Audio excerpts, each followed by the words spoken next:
horrific accident that brought the Terminator here, rather than to his own Earth's past. But it didn't take long for him to adapt. He figured that terminating Kronika and taking her hourglass gave him the best chance at achieving his mission objective: destroying humanity so that the machines prevail. Turns out the hourglass wasn't the ultimate weapon. No matter how many times the Terminator rebooted history, the war between humans and the machines always ended the same, with their mutual destruction.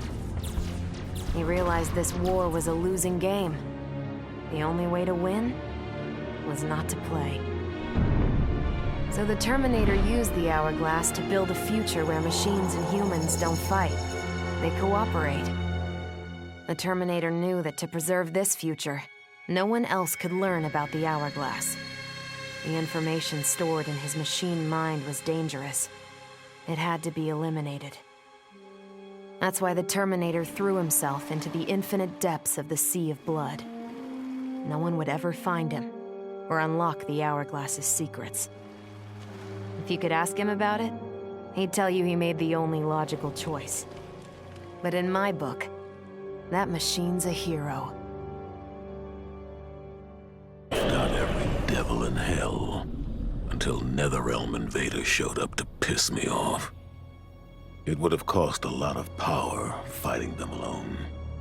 But they were being hunted by my new friends. Call them Fire and Ice. They argue constantly, which is why I usually like to roll solo. But when it comes to killing demonic assholes, these guys don't flinch.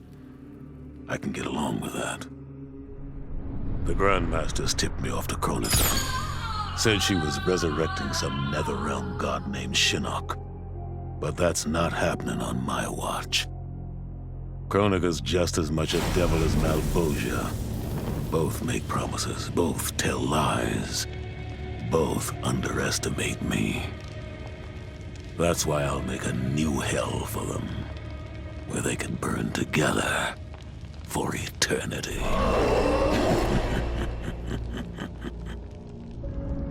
The Netherrealm's locked down, but there's still 8 hells left to purge. It's time to bring up the reserves. I made choices in my life that sealed my fate. I'm beyond redemption. But even the damned are capable of doing some good. So all you devils out there, making false promises and spewing lies, we're coming, and you don't have a chance in hell. OCP built me to serve the public trust, protect the innocent, and uphold the law. So when I found Kano dealing arms to old Detroit's gangs, I had one duty: apprehend him. I never thought the chase would take me to a different universe, let alone end in a fight with Kano's protector, Kronika. And when Kronika went down, something unexpected happened. Her power washed over me, sweeping away the limits my designers had put on my programming. For the first time, I saw the depth of OCP's corruption. It wasn't just a couple of greedy executives. It was the whole damned company. OCP is making a killing playing both sides, selling to cops and criminals. When I get home, I am bringing them to justice. It will not be fast or easy. OCP has too much cash and too much firepower for me to clean things up alone. It is a good thing this will be an interagency effort. Welcome to the future of law enforcement. I didn't ask for this war, but once it started, I had to finish it. Hands down, Kronika was the toughest enemy I ever faced. All my tactics, my training meant nothing against a god like her.